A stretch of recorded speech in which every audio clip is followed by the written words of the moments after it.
What's up, gamers? What's up, boys and girls, ladies and gentlemen, guys and gals?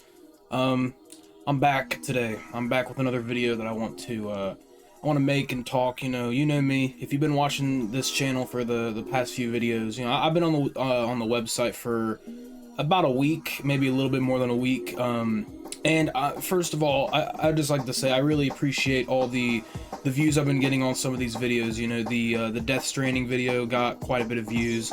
My Quit Settling for Slop video got quite a bit of views, and I just want to thank you. If you've been watching, thank you. I appreciate the support. If you disliked it, thanks. Thanks for the interaction. And I'm going to constantly, probably, well, not constantly, I'll be making a lot more videos soon. There's plenty more videos to come from me. Again, not all of them are going to be like this and the last few where I've just been kind of talking.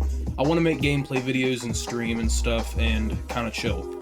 But yeah, so with that being said, I'm going to go into the topic of today's video. I want to talk about optimism in video games. I want to talk about just the general culture of hype surrounding new game releases.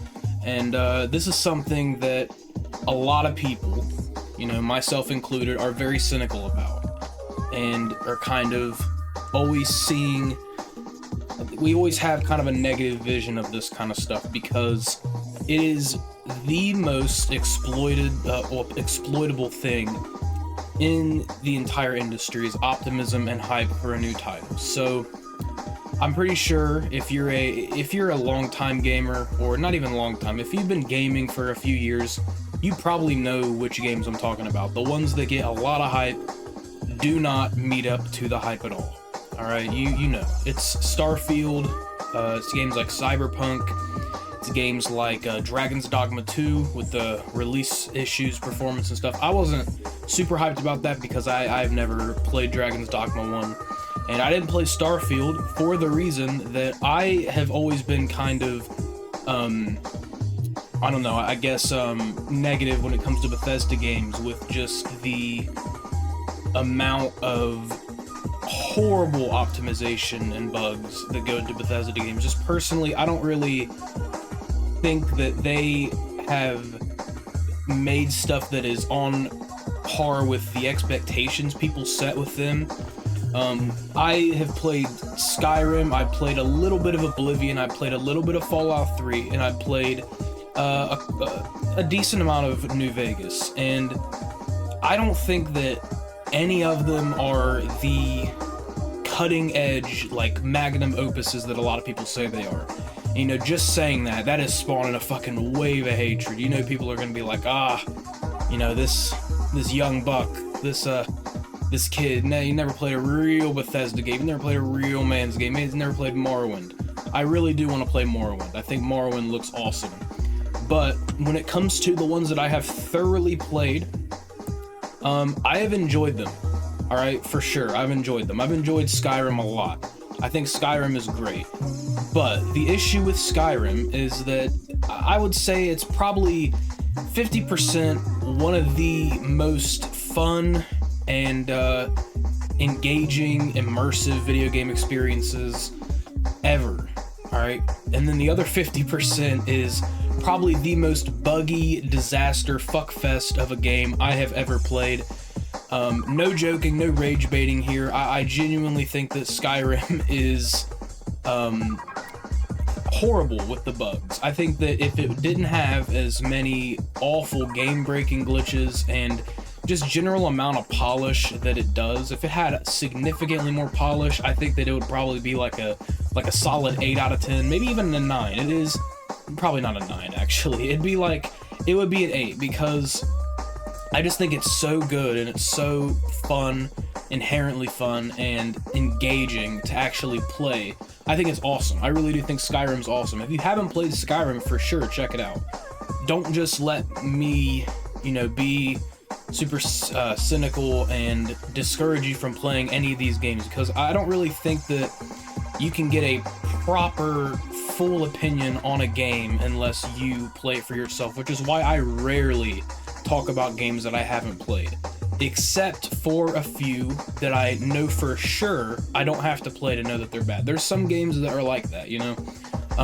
There is a lot of games where you can watch in-depth videos about them, which I have. I don't talk about shit I'm not like informed about. I think that's really stupid and misleading, but you know, I've watched a lot of content about Starfield, and I know enough to make a judgment, yeah, without playing it, of course, but there's sometimes that I just don't feel like giving these companies money is worth it to try out a game like that, because Starfield is everything that I thought it would be before it came out.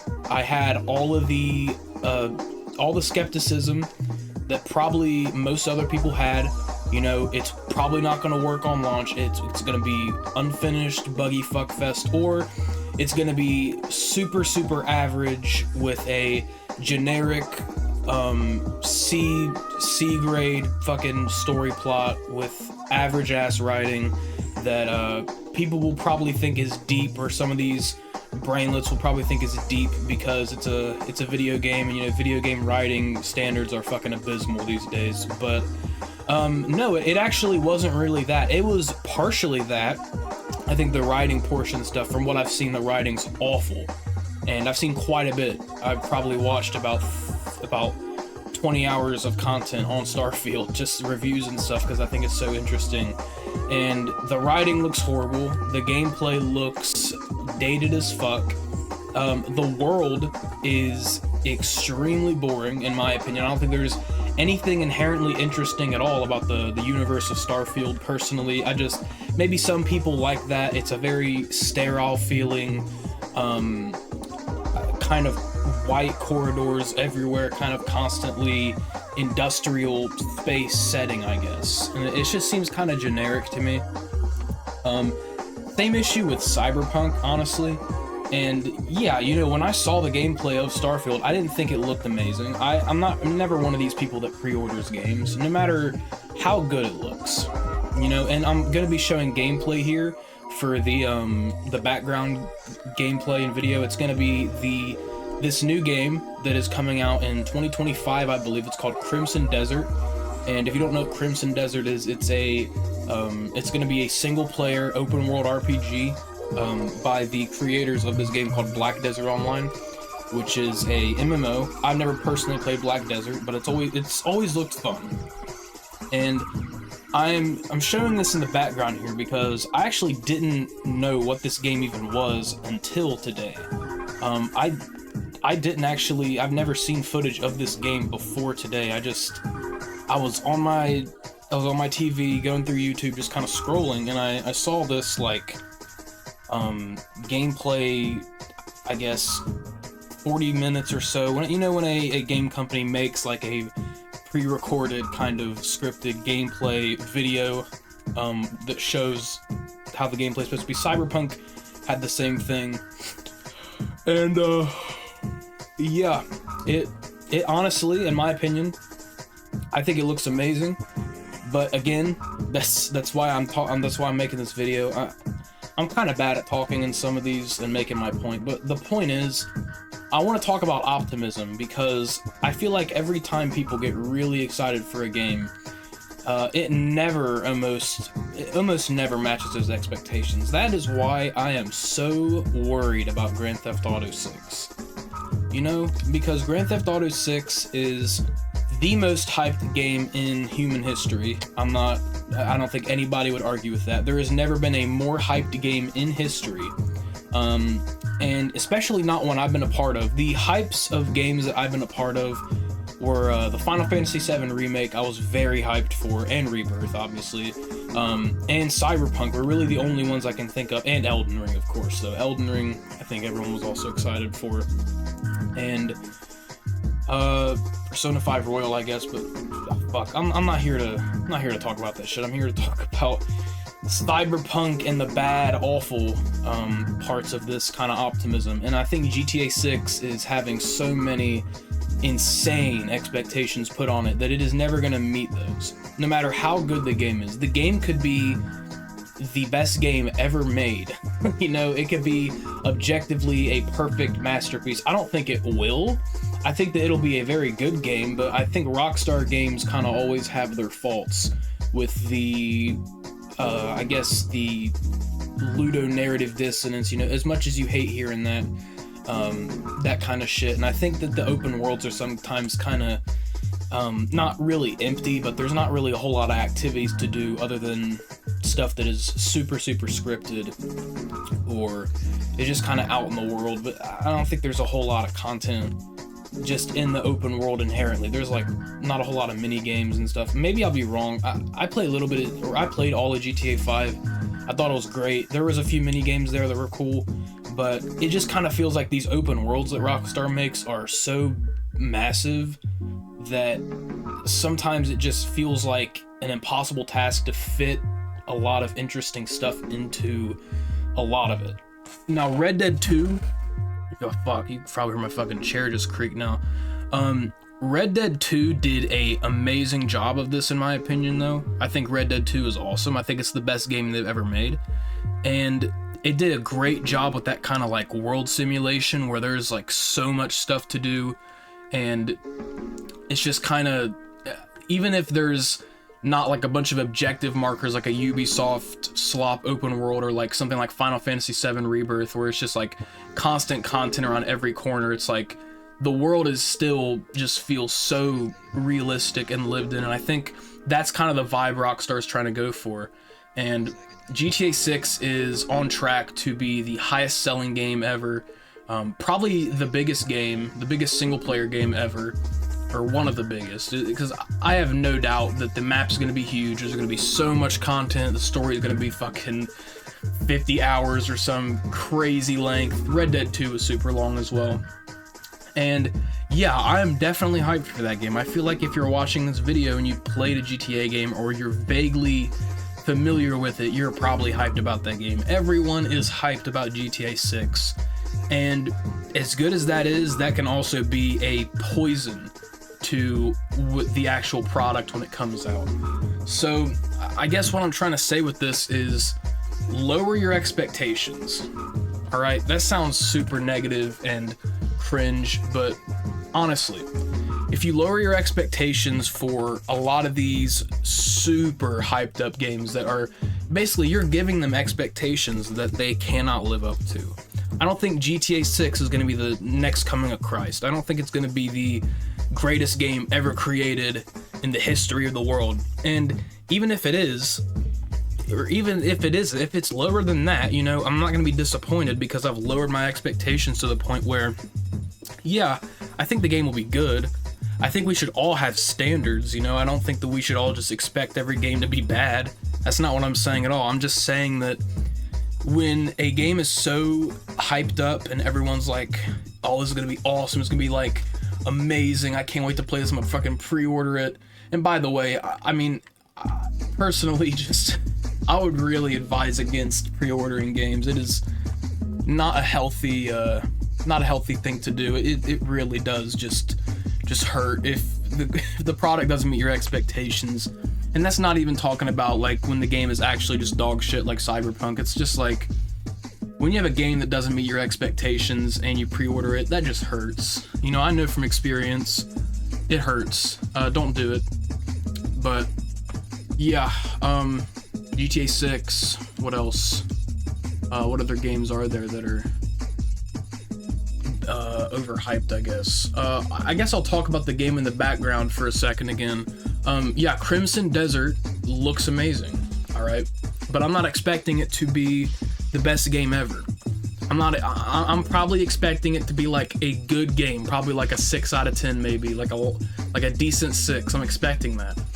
Because if you expect it and it happens to be amazing, if it happens to be like an 8 out of 10 or a 9 out of 10, then you will feel so much better about actually purchasing it and keeping up with the hype and buying it. You'll feel like your money is well earned.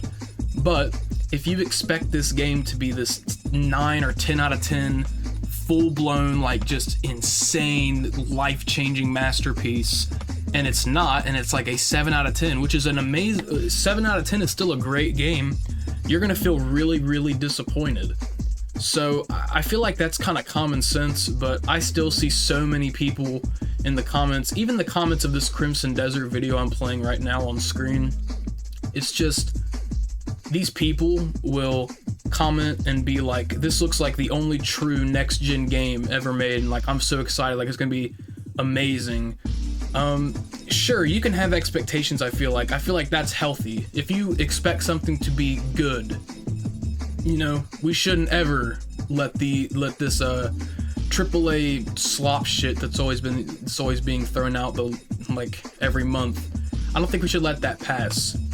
But I think in that case, it's just like, it's average or bad. It's not just like a good game, you know what I mean? So I think expecting a game to be good, if you legitimately think it looks good, I don't think that's wrong at all.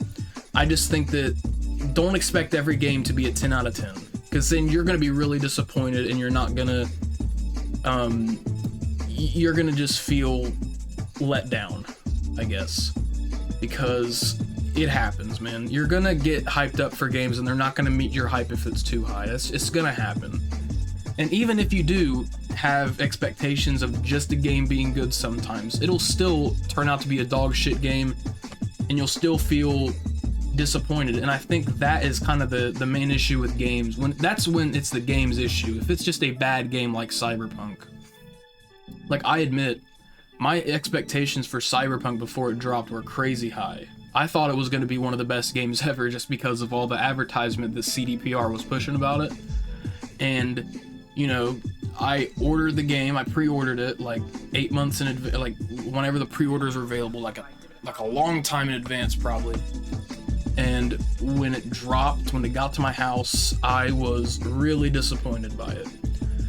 And that's I don't think that, I think it's partially also my fault, but it also kind of isn't, because if I had lowered my expectations to it just being a good or passable game that I have fun with and like wouldn't expect it to be this masterpiece, life-changing experience, I still would have been disappointed because the game was just that bad. But you know, you're probably not going to listen to me. I'm just letting you know, because there's a lot of highly anticipated games coming out soon. GTA 6 is coming out next year. Crimson Desert, I think, is coming out early next year, and I'm excited for that personally, because it really does. In the background video here, it looks cool. I'm not gonna lie, I think it does look cool. I've never actually seen a modern game before, or in the last like couple years, that has really kind of captivated me on this level. I just think it looks really cool, and I'm excited to play it. So I guess that's it. This was kind of an incoherent, rambling session. I apologize if you hated it. Yeah, but at the end of the day, I guess the final message here to sum up all my thoughts is a game can always be bad. It can always turn out to be bad. But I don't think if it's bad that it's your fault for expecting it to be good. If you think a game looks good and you expect it to be good and it's not a good game, that's not your fault. But I think it does become a bit your fault with the expectations when you expect it to be this life-changing 10 out of 10 masterpiece like what a lot of people are expecting GTA 6 to be. And it comes out and it's just not that. It's a 7 or maybe 8 out of 10 game at best, but even though it's still a really good game, you still just feel really disappointed and let down because your expectations were so high. And I feel like that's kind of a common thing to know. That's kind of common sense, but a lot of people just don't get it. And yeah, I'm just reminding you, optimism was always exploited. I don't think that that's being super negative, just bringing that up. Optimism is always exploited in the video game industry, and it always will be exploited because companies want pre-orders, they want your money, and even if they make a good product, that's still the case. They're still trying to hype you up, and I don't know, just don't. I would really highly advise against pre-ordering anything, no matter how much you trust the company. Cyberpunk showed me that, but it's just kind of a gamble these days because video games are so unfinished sometimes and shitty sometimes when they drop. It's just such a gamble if you'll even get a good game or a fucking working game at launch anymore, which is it's depressing to have that. Honestly, it's very depressing. and I wish that the industry, if it was up to me, I would have every game be amazing, or at least work. But I think we still need those average, or even we need bad titles sometimes, just to kind of set the playing field. But it goes back also to what I said in my last video. Not every game's a 10 out of 10. Like, again, just you shouldn't expect that. So, man, I guess with that being said,